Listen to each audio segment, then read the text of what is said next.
Maayong adlaw kanatong tanan, kamusta mo?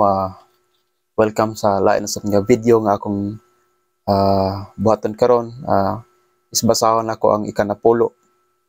Kanapulo nga butang angay likayan nato.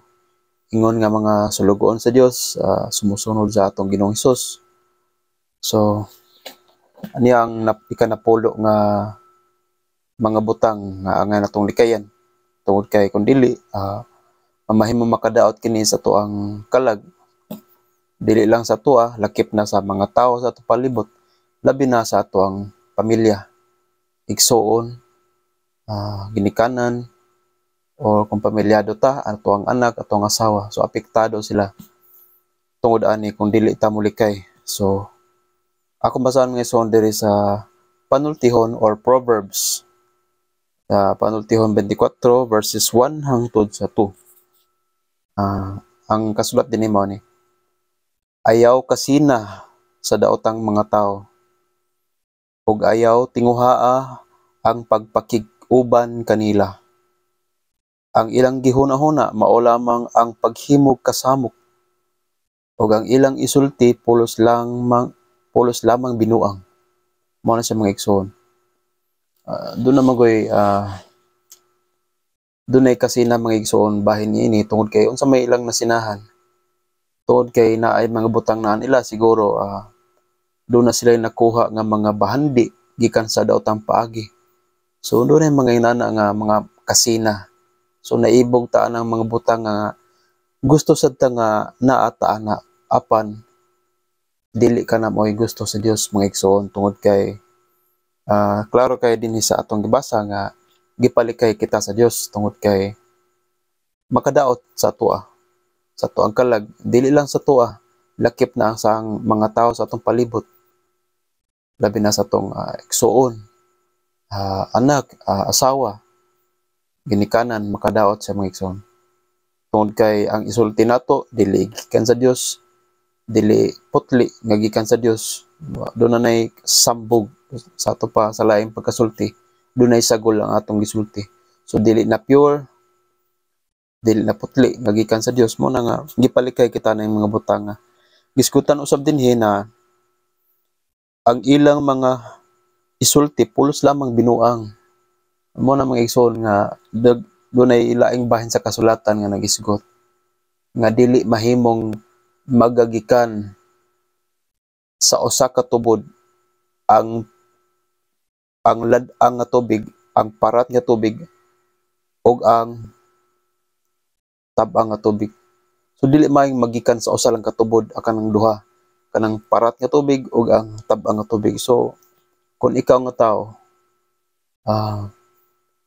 nagpuyo ka sa daplin sa dagat, so kung doon na mo'y nagbuhat mo din haog ka ng puso na, so ang tubig jud na ladang gid na, so di gid na siya lami gid imnon tungod kay ladang man na siya, sagol man. Mao na nga sama sad niya na ang ato ang dila mga igsoon. Tungod kay gigamit nato atong dila sa pagsimba sa Dios.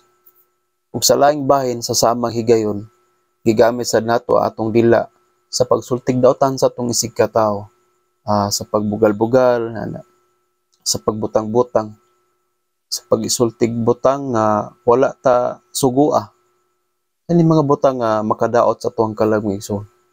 So, dunay uban nahimo na siyang normal para nila tungod kay nakasanayan sila. Nakasanayan nila nga ilan isulti. So, naanad sila ini mga butang nga tungod kay wala man sa nagsulti nila nga mauna. Nga dili na siya mayo apan ang kasulatan mga igsoon nagsulti nga dili jud ka na mayo alang sa usa ka Kristohanon. Nana mga igsoon. Mahimong nakahatag kinig kalingawan sa kadaghanan tungod kay nindot man sad paminawon mga igsoon. Apan ang tinuod dunay mga panahon nga dili gayud siya maayo tungod kay sa gikaingon ko na dili siya makaayo sa tanan. So dunay uban nga dili makadawat labi na sa mga komedya mga igsoon. So dunay dili makadawat og komedya. So timan inyo mga igsoon nga dili tanang tawo maka-absorb sa komedya.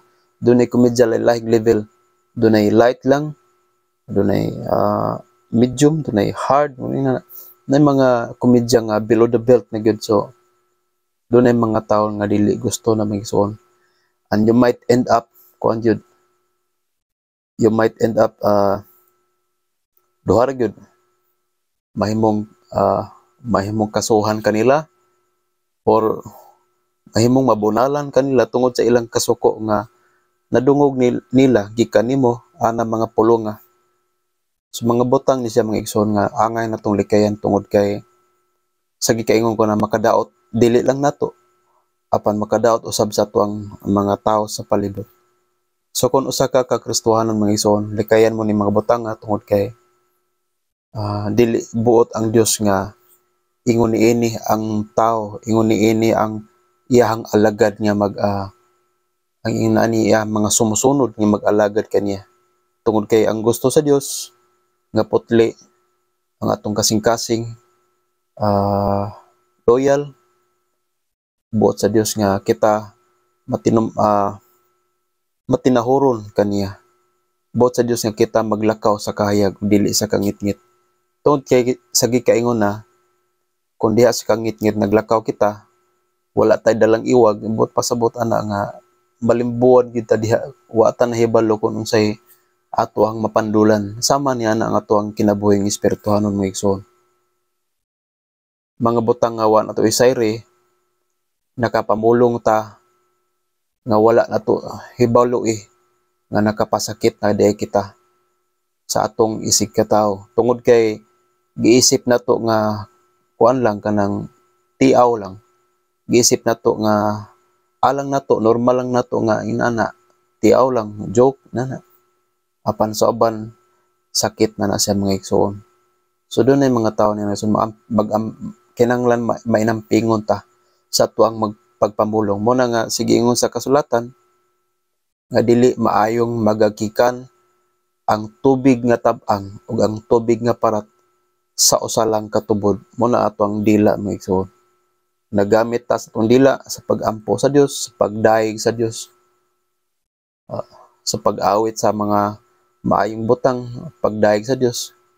Ug sa samang higayon gigamit nato atong dila sa pagpanghimaraot sa atong isig katawo, pagbutang-butang sa atong isig katawo, pagbugal-bugal sa atong isig katawo. So ingon niya na mga igsoon. So nang hinaot ko igsoon nga doon na may nasabtan sa ako ang mubo nga video karong adlaw. So nang hinaot ko nga ang grasya ug ang gahom sa Dios maguban ka atong tanan ug hatagan kita og mayong panglawas ug ilikay kita sa tanang kadaot nga atong masugatan sa ngadto-ngadto ingon nga mga Kristohanon nga nagpadayon sa atong tinguha sa pag-alagad sa Dios. Muna nga ako magaingon kaninyo nga bulan ang tao nga nagsalig sa Dios. So bye-bye. So see you to my next video.